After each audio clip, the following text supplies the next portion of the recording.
Evet. Şömine yapıyoruz.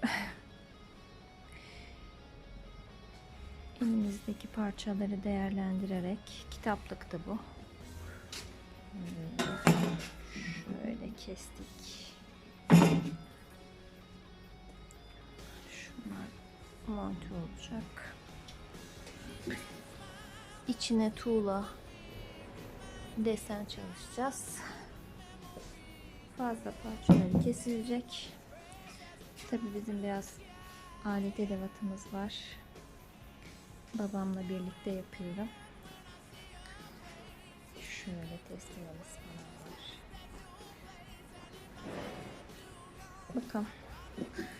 Sonucu ben de heyecanla bekliyorum. Güzel olacak.